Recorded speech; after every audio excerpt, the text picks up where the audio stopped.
لله نحمده ونستعينه ونستغفره ونؤمن به ونتوكل عليه ونعوذ بالله من شرور أنفسنا ومن سيئات أعمالنا من يهده الله فلا مضل له ومن يضلله فلا هادي له ونشهد أن لا إله إلا الله وحده لا شريك له ونشهد أن سيدنا ومولانا محمدا عبده ورسوله صلى الله عليه وعلى آله وأصحابه وأزواجه وذرياته وسلم تسليما كثيرا كثيرا أما بعد. محترم حاضرین، بزرگوں، دوستوں اور بھائیوں، گزشتہ جمعہ میں نے آپ حضرات کے سامنے موجودہ حالات کے تناظر میں یہ بات عرض کی تھی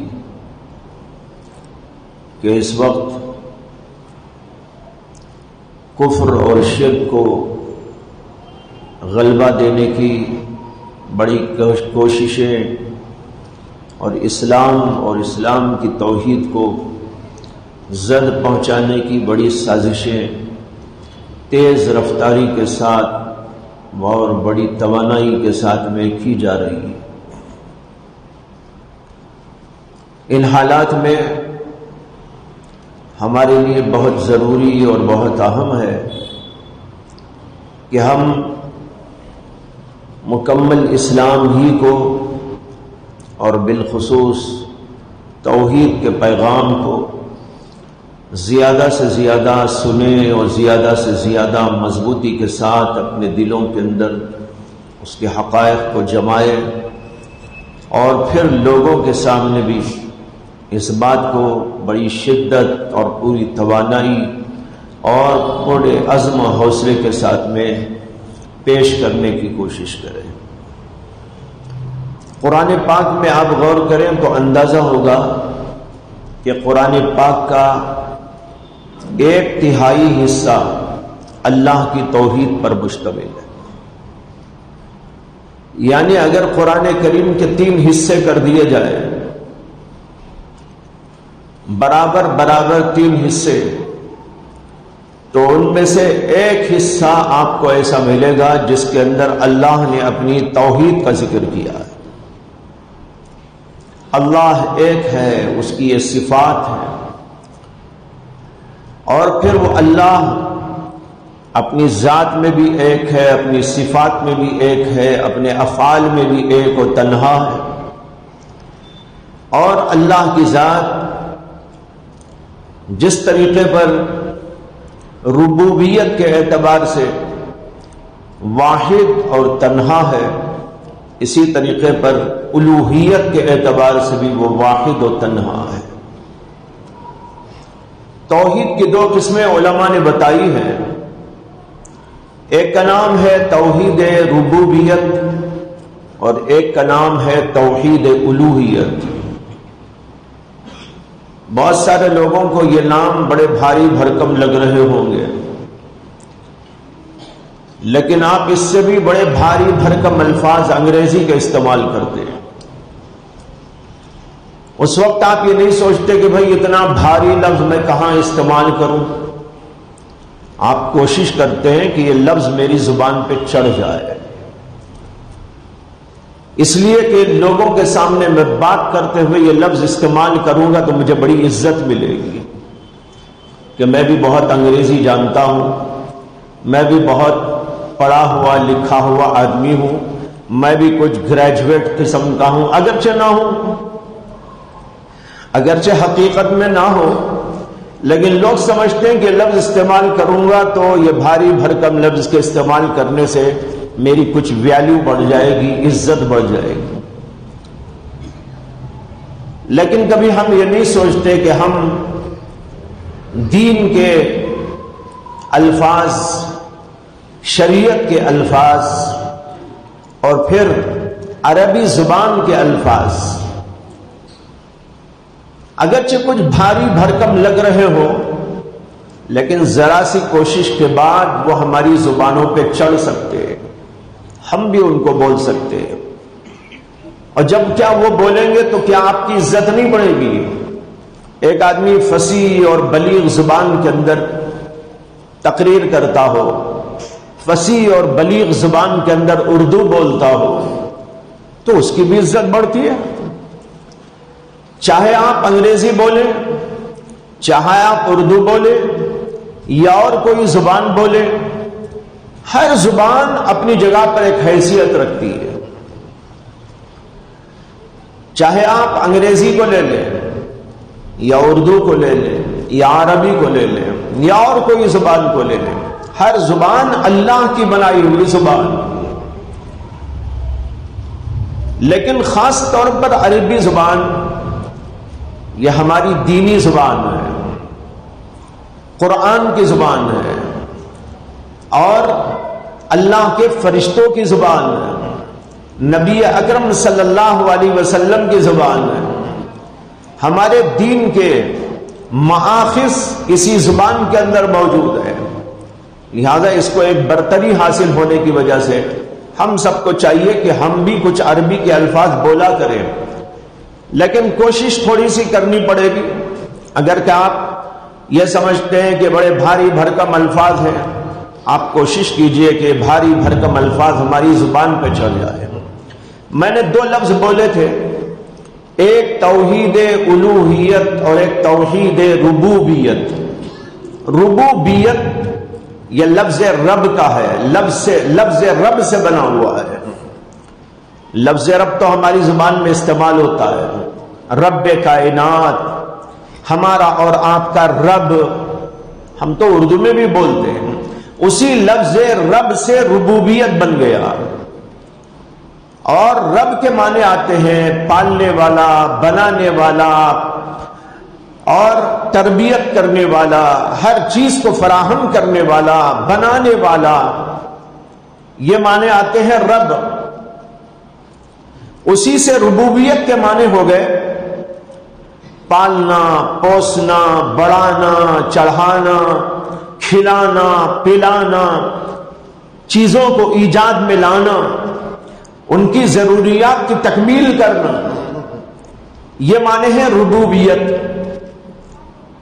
اور توحید ربوبیت کا معنی یہ ہے کہ اللہ ہی کی ذات ایک ذات ہے جس نے پوری کائنات کو پیدا کیا ہے، زمین کو، آسمان کو، چاند کو، سورج کو، انسانوں کو، ملائکہ کو، جنات کو، چرندوں کو، پرندوں کو، درندوں کو، خزندوں کو، یہ جو کچھ کے موجود ہے سب کچھ ایک اللہ نے پیدا کیا ہے۔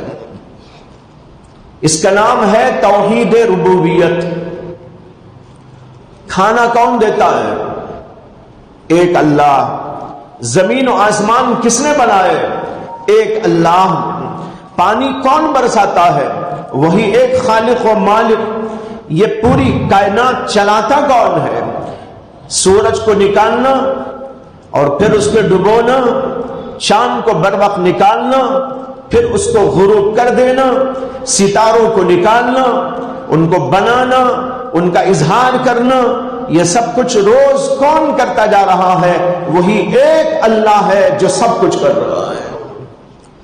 اس بات کے ماننے کا نام ہے توحید ربوبیت۔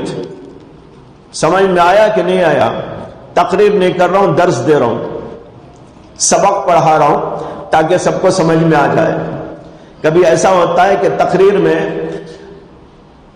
کی رو میں خطیب بہتا جاتا ہے، اور جو سننے والے ہوتے ہیں وہ نیند کی آغوش میں چلے جاتے ہیں، اور ہوائی فائرنگ کی طرح باتیں اوپر سے گزر جاتی ہیں۔ بہت سال پہلے مجلس تحفظ شریعت کی جانب سے ایک اجلاس ہوا تھا، اور وہ اجلاس ہوا تھا گلبرگہ میں۔ ہم لوگوں نے منعقد کیا تھا، تو وہاں پر بہت سے اکابر کو جمع کیا گیا، تو سارے اکابر آئے تھے، جلسہ ہو رہا تھا، بہت بڑا جلسہ تھا، اور وہاں کے ایک صاحب جو سیاسی تھے وہ بھی آئے ہوئے تھے، حضرت مولانا سجاد نعمانی صاحب ان کے بازو وہ بیٹھے ہوئے تھے، یعنی وہ سیاستداں مولانا سجاد ندوی صاحب کے بازو بیٹھے ہوئے تھے۔ خیر کئی لوگوں کے بیانات ہوئے اور وہ صاحب برابر سو رہے تھے، جو سیاسی تھے وہ برابر سو رہے تھے۔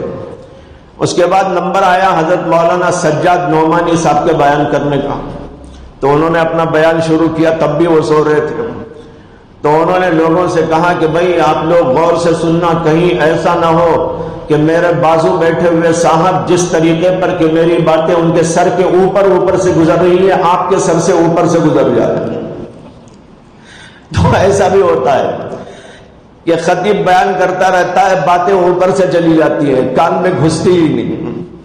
بہرحال عرض یہ کرنا ہے کہ دیکھیے، ایک ہے توحید ربوبیت، اس کا معنی میں نے بتایا، یہ لفظ رب سے بنا ہوا لفظ ہے، جس کے معنی ہے بنانا، پیدا کرنا، خالق ہونا، مالک ہونا، اور پھر ان کا انتظام کرنا، ان چیزوں کی رکھوالی کرنا، ان کی تربیت دینا، اسی سے لفظ تربیت بھی آتا ہے۔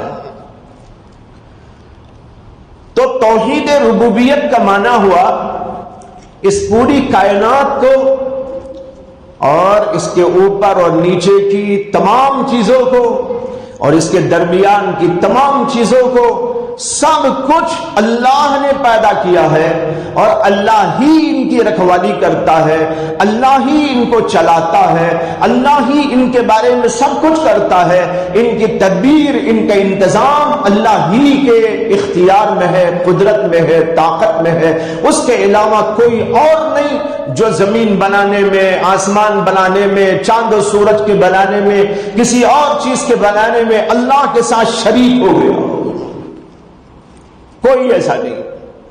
تنے تنہا وہ اس پوری کائنات کا مالک ہے، تنے تنہا وہ اس کو پیدا کرنے والا ہے، تنے تنہا وہ اس کو چلانے والا ہے۔ کوئی بت، کوئی بڑا، کوئی چھوٹا، کوئی نبی، کوئی ولی، کوئی غوث، کوئی قطب، کوئی ابدال، کوئی بڑا، کوئی چھوٹا، کوئی سائنسدان، کوئی محقق، کوئی عالم، کوئی جو ہے دوسرے علوم و فنون کا ماہر، یا کوئی بادشاہ، کوئی نہیں جو اللہ کے اس کام کے اندر رتی برابر شرکت رکھتا ہو، وہ تنے تنہا سب کچھ کر رہا ہے۔ جو آدمی اس بات کو اس طرح مانتا ہے، اس کا مطلب یہ ہے کہ وہ توحید ربوبیت کو ماننے والا ہے۔ دوسرا ہے توحید الوہیت، یہ لفظ الہ سے بنا ہوا ہے، لفظ الہ سے الوہیت بنتا ہے، یا یوں کہہ لیجئے کہ الوہیت سے الہ بنتا ہے۔ الہ کے معنی ہے معبود، اور آپ کہتے ہیں لا الہ الا اللہ، کیا معنی ہے؟ لا الہ، نہیں ہے کوئی معبود۔ معبود کہتے ہیں لائق پرستش، لائق عبادت، جس کے سامنے ماتھا جھکایا جائے، جس کے سامنے سجدہ ریز ہوا جائے، جس کی عبادت کسی نہ کسی شکل میں کی جائے، ایسی ذات کو کہتے ہیں الہ۔ تو ہم کہتے ہیں لا الہ، کوئی معبود نہیں، کوئی عبادت کے لائق نہیں، کوئی پرستش کے لائق نہیں، کوئی رکوع کرنے کے قابل نہیں، کوئی سجدہ کرنے کے قابل نہیں، کسی سے مانگا نہیں جا سکتا، کسی کی منت نہیں چڑھائی جا سکتی، الا اللہ، سوائے اللہ کے۔ اللہ ہی ہے جس کے سامنے سجدہ ہوگا، جس کے سامنے رکوع ہوگا، جس کے سامنے ہاتھ پسارا جائے گا، جس سے مانگا جائے گا، وہی ہے دینے والا، وہی ہے لینے والا، اس کے سوا کوئی نہیں جس کے سامنے ہم ہاتھ پسار سکے۔ یہ معنی ہوتا ہے توحید الوہیت، یعنی اللہ کو تنے تنہا واحد الہ ماننا، اس کے سوا کوئی الہ نہیں۔ جتنے پیغمبر دنیا میں آئے ان سب نے سب سے پہلے دنیا والوں کو یہی کہا لا الہ الا اللہ، اللہ کے سوا کوئی معبود نہیں۔ تم بتوں کے سامنے جھکو تو غلط، کسی ولی کے سامنے جھکو تو غلط، کسی نبی کے سامنے جھکو تو غلط، کسی شجر و حجر کے سامنے جھکو تو غلط، اس لیے کہ سوائے اللہ کے کوئی عبادت کرنے کے لائق، کوئی عبادت تو پرستش کے لائق ہے ہی نہیں۔ جب ہے ہی نہیں تو کیوں ان کے سامنے جھکتے ہو؟ جھکنا تو اس کے سامنے چاہیے جو بنانے والا، جو طاقت والا، جو قدرت والا، جو ان چیزوں کو پیدا کرنے والا، جو اس کائنات کو چلانے والا، جو ہمیں بھی ہمارے ماں باپ کو پیدا کرنے والا، جو آسمانوں سے پانی برسانے والا، جو کھیتیوں کا اگانے والا، جو سورج کا چلانے والا، اور اس پورے نظام کائنات کا جو ہے منتظم اور مدبر، وہ ہے جس کے سامنے سجدہ کیا جا سکتا ہے اور جس کے سامنے عبادت انجام دی جا سکتی ہے۔ اس کے علاوہ کسی کی عبادت نہیں ہو سکتی۔ یہ دو باتیں میں نے عرض کی اس وقت آپ کے سامنے، ایک تو ہے توحید ربوبیت، اس کا معنی بھی میں نے بتا دیا، اس پوری کائنات اور یہاں کی ہر چیز کو پیدا کرنے والا، اس کو چلانے والا، اس کا انتظام کرنے والا صرف اور صرف ایک اللہ ہے۔ یہ جو توحید ربوبیت ہے یہ ایک ایسا عقیدہ ہے جس کے اندر کبھی مشرکین کو بھی اختلاف نہیں ہوا۔ یہ دوسرا پوائنٹ ہے جو آپ کو سمجھانا ہے مجھے۔ توحید ربوبیت میں کبھی کسی نے اختلاف نہیں کیا، بدتر سے بدتر کافر ہو، بدتر سے بدتر مشرک ہو، مکے کے مشرکین دنیا کے اندر بڑے نامور مشرکین گزرے، لیکن ان سے بھی آپ پوچھیں ان کا جواب بھی یہی ہوتا تھا کہ زمین و آسمان کا پیدا کرنا، چاند و سورج کا بنانا، ان کو مسخر کرنا، ہواؤں کا چلانا، پانیوں کا برسانا، ان تمام امور کا انتظام کرنا، یہ صرف اور صرف اللہ وحدہ لا شریک کے اختیار میں ہے، کوئی اور اس کا ساجی اور شریک نہیں۔ قرآن میں کئی جگہ آیتیں موجود ہیں کہ اللہ تعالیٰ نے نبی اکرم صلی اللہ علیہ وسلم سے فرمایا کہ ذرا ان مشرکوں سے پوچھو من خلق السماوات والارض وسخر الشمس والقمر، بتاؤ کون ہے زمین اور آسمان کا پیدا کرنے والا، سورج اور چاند کو مسخر کرنے والا، من نزل من السماء ماء، کون ہے جو آسمانوں سے پانی برساتا ہے؟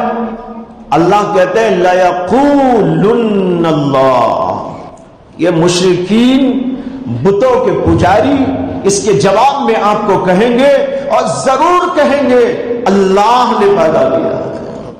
یہ دیکھیے قرآن کی آیت ہے، اللہ کہہ رہے ہیں کہ اگر آپ ان مشرکین سے پوچھیں زمین کس نے بنائی، آسمان کس نے بنائی، سورج کس نے بنایا، چاند کس نے بنایا، پانی برساتا کون ہے، کھیتیاں اگاتا کون ہے، یہ پوری کائنات کا نظام کس کے اختیار میں ہے؟ لَيَقُولُنَّ اللَّهُ، جواب میں ان مشرکوں کی زبان سے بھی یہی نکلے گا کہ اللہ ہی ہے، اللہ کے سوا کوئی۔ تو معلوم ہوا کہ کسی بھی مشرک کو ذہن میں کبھی یہ نہیں آیا اور کسی کا یہ عقیدہ نہیں تھا کہ زمین آسمان چاند سورج بنانے والا کوئی اور بھی ہے اللہ کے سوا، نہیں، سب یہی کہتے تھے اللہ نے۔ یہ الگ بات ہے کہ کسی نے اللہ کا نام کچھ اور رکھ دیا ہو، نام کچھ اور ہو سکتا ہے، لیکن سب کے سب ایک ہی عقیدے کے پابند تھے اس میں کہ اللہ ہی ہے، یہ اس کائنات کو بنانے والا، وہ چلانے والا اور سب کچھ کرنے والا۔ یہاں کے ہندوؤں سے آپ پوچھیں گے تو وہ بھی یہی کہیں گے، کوئی نہیں کہے گا رام نے زمین بنائی تھی، سیتا نے آسمان بنایا، اور فلاں بت نے سورج بنایا تھا، اور فلاں جگہ ایک ڈیڑھنگا جو بت ہے اس نے جو ہے چاند بنا دیا تھا۔ ان کے بت بھی تو عجیب عجیب ہیں، دیکھنے میں، شکل میں، صورت میں، پتہ نہیں کیسے کیسے۔ بہرحال لیکن کوئی نہیں کہتا کہ زمین آسمان چاند سورج بنانے والے کوئی اور بھی ہے اللہ کے سوا۔ سب یہی کہتے ہیں کہ نہیں، ایک طاقت ہے، اسی نے پیدا کیا۔ لیکن اختلاف جو ہوا لوگوں کے درمیان، وہ اختلاف توحید الوہیت کے اندر ہوا، توحید ربوبیت میں کبھی نہیں ہوا۔ سب مانتے تھے اللہ ہی ہے، لیکن جب نمبر آتا تھا عبادت کرنے کا تو وہاں بتوں کی عبادت کرتے تھے، اللہ کو چھوڑ دیتے، بتوں کی عبادت کرتے۔ کوئی بت بنا کر عبادت کرتا، کوئی چاند کی پوجا کرتا، کوئی سورج کو خدا سمجھ کر اس کے سامنے جھک جاتا، کوئی ستاروں کا پجاری بن گیا، اور کوئی سمندروں کی عبادت کرنے لگا، اور کوئی جانوروں کی عبادت میں لگ گیا۔ سانپ اور بچھو کے پجاری بھی دنیا کے اندر موجود ہیں، اور ہندوستان کے اندر یہ گاؤ ماتا کی پوجا کرنے والے موجود ہیں۔ لیکن آپ کسی سے پوچھئے کہ بھائی آپ کی گو ماتا نے کیا زمین پیدا کی ہے، آسمان کیا اس نے بنایا ہے، یا وہ چلاتی ہے؟ سورج کو نکالنا، غروب کرنا، یہ روزانہ جو عمل ہوتا ہے، یہ کون سی گائے کرتی ہے؟ بنگلور کی گائے، یا دلی کی گائے، میرے گاؤں کی گائے، آپ کے گاؤں کی گائے، میرے گھر کی گائے، یا آپ کے گھر کی گائے؟ کون سی گائے کرتی ہے؟ گائے تو بہت ہیں، ہزاروں نہیں لاکھوں ہیں دنیا میں، لیکن یہ کہتے ہیں کہ یہ ہے پوجا کے لائق۔ تو اس میں کسی کا اختلاف نہیں، اور کوئی نہیں کہتا کہ فلاں اور فلاں نے یہ زمین آسمان چاند سورج پیدا کیا، یہ نظام کائنات چلاتا ہے۔ یہ مانتے ہوئے بھی کہ اللہ ہی ہے جو ان سب چیزوں کا خالق اور مالک اور ان کا چلانے والا، اس کے باوجود یہ لوگ کچھ اور چیزوں کی پوجا کرنے لگے۔ تب اللہ نے انبیاء کرام علیہ السلام کو بھیجنا شروع کیا۔ پہلے بھی تھے انبیاء، لیکن پہلے جو انبیاء تشریف لائے، جیسے حضرت آدم علیہ السلام، اور پھر اس کے بعد حضرت شیس علیہ السلام، بعض کے مطابق حضرت ادریس علیہ السلام، بعض کے مطابق حضرت الیاس علیہ السلام، اور اسی طرح اور پیغمبر آتے رہے، یہاں تک کہ 10 قرن گزر گئے، 10 صدیاں گزر گئی۔ 10 صدیوں تک پوری کے پوری دنیا صرف اور صرف ایک اللہ کی عبادت کرتی تھی، کوئی اختلاف نہیں۔ اللہ نے قرآن میں کہا کان الناس امتا واحدہ، لوگ ایک ہی ایک امت تھے، ایک ہی ایک طبقہ تھا، ایک ہی ایک جماعت تھی، ایک ہی ایک عقیدہ تھا، ایک ہی ایک نظریہ تھا، اور وہ یہ تھا اللہ ہے سب کچھ کرنے والا، لہذا جھکنا اسی کے سامنے، عبادت اسی کی، کسی اور کی عبادت نہیں۔ اس زمانے میں کوئی ایسا نہیں تھا جو بتوں کی پوجا کرنے والا ہو، چاند کی پوجا کرنے والا ہو، سورج کی پوجا کرنے والا ہو، یا کسی اور بڑے چھوٹی چیز کی پوجا کرنے والا ہو۔ پوری کے پوری دنیا صرف اللہ کی عبادت کر رہی ہے۔ اس زمانے میں گناہ تو ہوتے تھے، لیکن بے ایمانی کا دنیا میں نام نہیں تھا، کفر کا نام نہیں تھا، شرک کا نام نہیں تھا۔ البتہ الٹی سیدھی کچھ باتیں ہو گئی، کسی نے کسی کو مار ڈالا، کسی کو گالی دے ڈالی، کسی سے کچھ بدسلوکی کر ڈالی، کچھ اور غلط کام کر ڈالے، یہ تو تھا دنیا میں سلسلہ، اور انبیاء علیہ السلام اس کی اصلاح کرنے کے لیے آیا کرتے تھے۔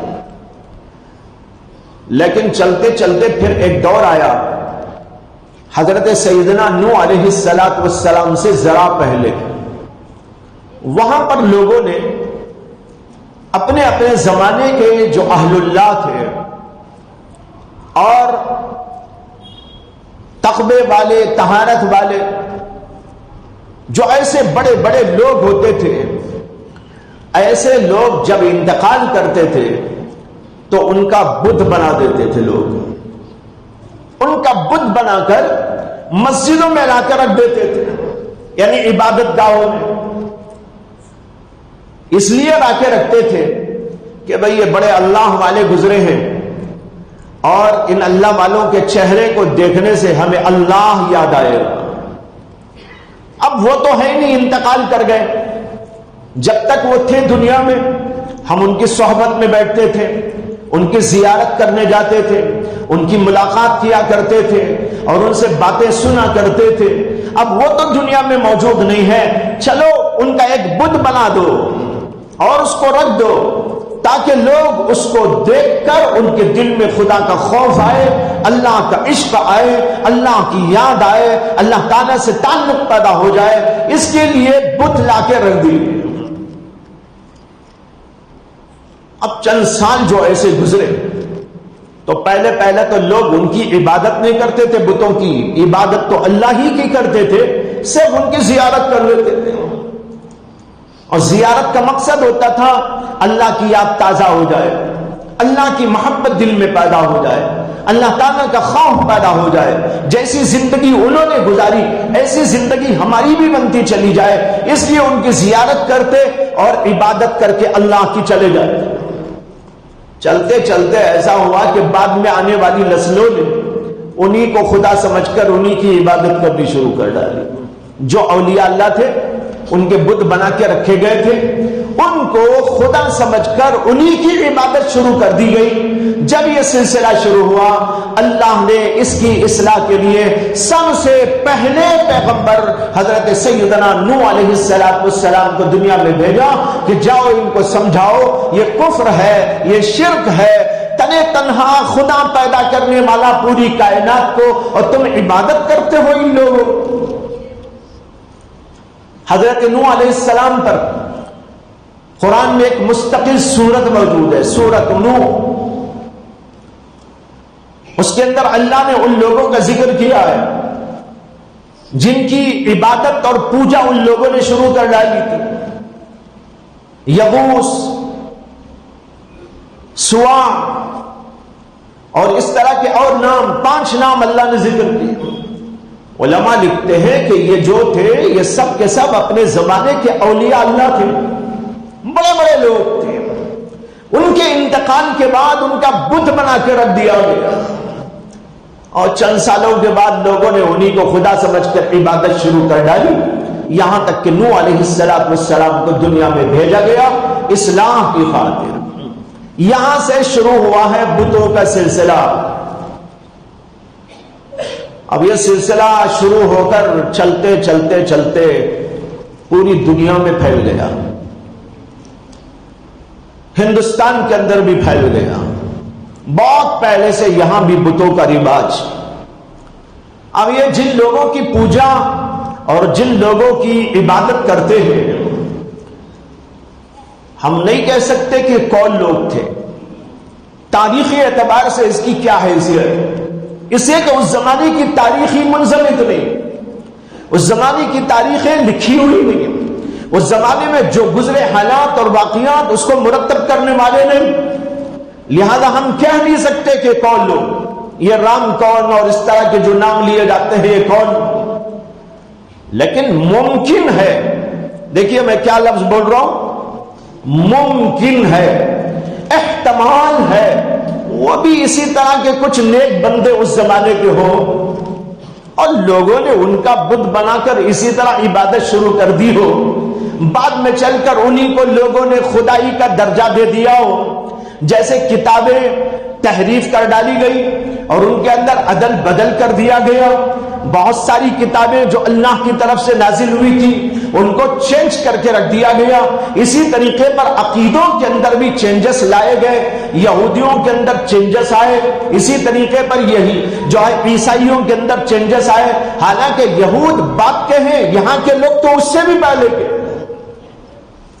یہودیوں سے بھی پہلے کے، اب معلوم نہیں انہوں نے اپنی کتابوں کے ساتھ میں کیا کیا اور پھر عقیدوں کے ساتھ میں کیا کھلواڑ کیا، اور اس طریقے پر ہو سکتا ہے کہ کچھ لوگ اس زمانے میں تھے ہو اور ان کا بت بنا کر اسی طرح عبادت ان کی شروع کر ڈالی گئی ہو، واللہ عالم، پتہ نہیں ہے۔ لیکن بہرحال جب یہ شروع ہوا اللہ نے پیغمبروں کو بھیجا۔ بعض روایتوں سے معلوم ہوتا ہے کہ حضرت نوح علیہ السلام جو دنیا میں تشریف لائے تھے تو وہ اسی علاقے میں بھیجے گئے تھے،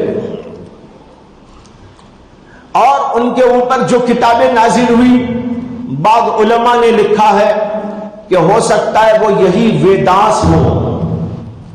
اس کو بعد میں لوگوں نے چینج کر دیا، جیسے یہودیوں نے اللہ کی کتاب تورات کو چینج کر دیا، اور عیسائیوں نے حضرت عیسیٰ علیہ السلام پر نازل ہونے والی کتاب انجیل کو چینج کر کے رکھ دیا، تحریفات اس کے اندر کر ڈالی، اسی طریقے پر اس کو چینج کر کے رکھ دیا گیا۔ لیکن یقینی طور پر کچھ نہیں کہا جا سکتا، احتمالاً بعض لوگوں نے قیاس آرائیہ کر کے اس طرح کی بات کہی ہے۔ یہ قیاس ہے، ایک احتمال ہے، ایک امکان ہے، یقینی طور پر کوئی بات اس سلسلے میں نہیں کہی جا سکتی، اس لیے کہ جب تک دلیل نہ ہو یقینی کوئی بات نہیں کہنا چاہیے۔ جو بات کہی جاتی ہے وہ یقین کے طور پر ہو تب ہم اسے مانیں، لیکن احتمال ہے تو بہرحال احتمال ہے، احتمال ہو بھی سکتا ہے، صحیح بھی ہو سکتا ہے، غلط بھی ہو سکتا ہے۔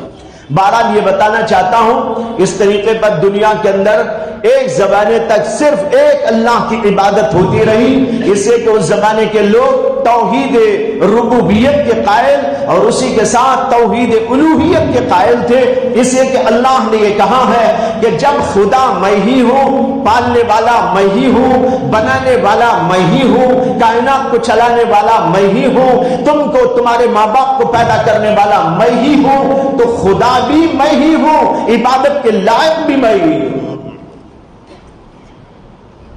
یہ کیا بات ہے کہ ہم یہ کہیں کہ اللہ نے بنایا سب کچھ اور عبادت کر رہے بتوں کی، جنہوں نے کچھ نہیں بنایا، جنہوں نے کچھ نہیں کیا، جن کے اندر خود کوئی طاقت نہیں، جن کے اندر کوئی صلاحیت نہیں، جو دیکھ نہیں سکتے، جو بول نہیں سکتے، جو کر نہیں سکتے، جو نفع نہیں دے سکتے، جو نقصان نہیں دے سکتے، کسی کی کایا پلٹ نہیں کر سکتے، کسی کی بگڑی بنا نہیں سکتے، وہ خدا کیسے ہو سکتے ہیں کہ کوئی آدمی ان کی عبادت کرنے کو لگ جائے؟ آپ پورا قرآن پڑھیں گے تو یہی دو باتیں آپ کو ملے گی، توحید ربوبیت، توحید الوہیت۔ ایک طرف وہ آیتیں ہیں جن کے اندر اللہ نے اس کائنات کے بارے میں بتایا میں ہوں پیدا کرنے والا۔ میں نے جو ہے اس وقت آپ کے سامنے کچھ آیتیں پیش کرنی چاہیے۔ امن خلق 20واں پارہ، جہاں یہ 20واں پارہ شروع ہوتا ہے وہاں اللہ تعالیٰ نے اپنے بارے میں اور اس کے خلاف عقیدہ جو رکھتے ہیں ان کے بارے میں جو باتیں فرمائی وہ یہاں بہت اچھے انداز سے پیش کی گئی ہیں اللہ کے کلام کے اندر۔ اللہ تعالیٰ کہتے ہیں امن خلق السماوات والارض وانزل لكم من السماء ماء فانبتنا به حدائق ذات بهجة ما كان لكم ان تنبتوا شجرها أإله مع الله بل هم قوم يعدلون۔ اللہ تعالیٰ کہتے ہیں زمین و آسمان کا بنانے والا کوئی اور ہے؟ اللہ کو چھوڑ کر کوئی اور ہے؟ بھلا بتاؤ کون ہے زمینوں کا بنانے والا، آسمانوں کا پیدا کرنے والا؟ وَأَنزَلَ لَكُم مِّنَ السَّمَاءِ مَاءً، اور کون ہے جو تمہارے لیے آسمان سے پانی نازل کرتا ہے؟ فَأَنبَتْنَا بِهِ حَدَائِقَ ذَاتَ بَهْجَةٍ، پھر اسی پانی سے ہم نے تمہارے لیے بہترین باغات، سبز و شاداب باغات اگا دیے۔ بتاؤ کون ہے کرنے والا؟ اب دیکھیے اللہ نے کہا زمین کو پیدا کرنے والا کون، آسمان کو بنانے والا کون، آسمان سے پانی نازل کرنے والا کون، اور پھر ان سے باغات پیدا کرنے والا، کھیتیاں اگانے والا کون؟ سوائے اللہ کے کوئی نہیں، اِلَٰهٌ مَّعَ اللَّهِ، کہ اللہ کے ساتھ کوئی اور بھی ہے جو ان کاموں کو کرتا ہے؟ اور ساری دنیا جانتی ہے کہ نہیں، اللہ کے سوا کوئی نہیں کہہ سکتا دنیا میں، اور آج تک کسی نے نہیں کہا۔ اللہ نے اسی کو دلیل بنا کر پیش کیا۔ ذرا غور کرو، آسمان بنانے والا کون، زمین پیدا کرنے والا کون، آسمان سے پانی نازل کرنے والا کون، اور پھر ان سے کھیتیاں اگانے والا کون؟ اگر اللہ نہ اگاتا، ما کان لکم ان تنبتوا شجرہا، تم اس کے درخت اگانے پر قدرت نہیں رکھتے تھے، کوئی نہیں بنا سکتا تھا، یہ ہم نے پیدا کیا۔ اِلَٰهٌ مَّعَ اللَّهِ، کہ اللہ کے ساتھ کوئی اور ہے جو شریک ہو کر اللہ کے ساتھ یہ کام کرنے والا ہو؟ آگے کہتے ہیں بل ہم قوم یعدلون، نہیں کوئی نہیں، ہاں یہ قوم بت پرستوں کی قوم، شرک کرنے والوں کی قوم، اللہ کو چھوڑ کر کسی اور کی عبادت کرنے والوں کی قوم، یہ قوم ہے یعدلون، جو راہ حق سے ہٹ گئی۔ اگر یہ راہ حق پر ہوتے تو ان کو یہی سمجھ میں آتا کہ سوائے خدا کے کسی کی عبادت نہیں ہونی چاہیے۔ آگے کہتے ہیں امن جعل الارض قرارا، بھلا بتاؤ کون ہے جو زمین کو ٹھکانہ بنانے والا ہے؟ تمہارا ٹھکانہ اسی زمین پہ اللہ نے بنایا، اس زمین کو اس طرح بنایا، یہاں پر سب ہم بستے ہیں اور رہتے ہیں۔ اس زمین کو ٹھکانہ بنانے والا کون؟ سوا اللہ کے کوئی نہیں۔ وَجَعَلَ خِلَالَهَا أَنْهَارًا، اور اس کے درمیان میں، زمین کے درمیان میں نہروں کو چلانے والا اور بنانے والا کون؟ جگہ جگہ آپ دیکھتے ہیں زمین ہے اور زمین کے درمیان میں اللہ نے چشموں کو جاری کر رکھا، نہروں کو جاری کر رکھا، چشموں کو جاری کر رکھا، یہ بنانے والا کون ہے؟ آگے کہتے ہیں وَجَعَلَ لَهَا رَوَاسِيَ، اور اللہ نے اسی زمین کو ٹھہرانے کے لیے بڑے بڑے پہاڑ بنائے۔ یہ پہاڑ بنانے والا کون؟ زمین پیدا کرنے والا بھی وہی اللہ، ان کے درمیان میں نہریں جاری کرنے والا بھی وہی اللہ، اور پھر ان کے اوپر پہاڑ قائم کرنے والا بھی وہی اللہ، کوئی اور نہیں جو اللہ کے ساتھ میں شریک ہو۔ آگے کہتے ہیں وَجَعَلَ بَيْنَ الْبَحْرَيْنِ حَاجِزًا، اور دو سمندروں کے درمیان کون ہے جس نے آڑ پیدا کر دی؟ دو سمندروں کے درمیان کون ہے جس نے آڑ پیدا کر دی؟ اس کی تفسیر یہ ہے کہ اللہ نے دنیا میں کئی جگہ ایسے سمندر بنائے ہیں کہ وہ سمندر آ کر ایک دوسرے سے ملتے ہیں۔ ایسے علاقے کا نام ہے مجمع البحرین، اور ہم اردو میں اسے کہتے ہیں سنگم، دو سمندروں کا سنگم، دو نہروں کا سنگم۔ دو نہریں آتی ہیں مل جاتی ہیں، دو سمندر ہوتے ہیں مل جاتے ہیں، ادھر سے ایک سمندر آ رہا ہے، ادھر سے ایک سمندر آ رہا ہے، پھر وہ دونوں مل کر ایک تیسرا سمندر بن کے آگے جا رہا ہے۔ کئی جگہ پر ایسا واقعہ ہے دنیا کے اندر کہ دو سمندر ملتے ہیں، ایک کا پانی کالا ہے، ایک کا پانی سفید ہے، اور جب وہ ملتے ہیں کالا کالا ہی رہتا ہے، سفید سفید ہی رہتا ہے، دونوں ایسا مل کر بہتے ہیں، بہت دور تک ایسا لگتا ہے کہ درمیان میں آڑ بنا دی گئی ہے، ادھر کا پانی ادھر اور ادھر کا پانی ادھر نہیں ہو۔ اللہ اس کو کہہ رہے کون ہے بتاؤ جو دو سمندروں کے درمیان میں آڑ پیدا کرنے والا؟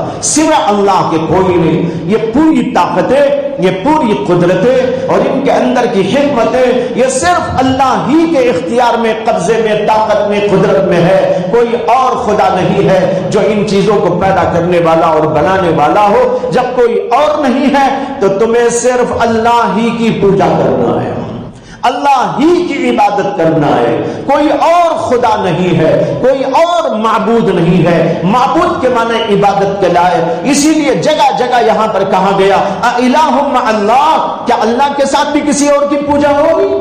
کیا اللہ کے ساتھ بھی اللہ کے علاوہ کسی اور کو بھی پوجا جائے گا؟ نہیں پوجا جائے گا۔ جب خدا ہی کی زمین، خدا ہی کا آسمان، خدا ہی کا کھانا، خدا ہی کا پینا، خدا ہی کا پانی، خدا ہی کی کھیتیاں، خدا ہی کے باغات، خدا ہی کا سب کچھ پیدا کیا ہوا، تو پھر خدا ہی کے سامنے ہم کو جھکنا اور اسی کی عبادت کرنا ہے۔ اسی کا نام ہے توحید الوہیت۔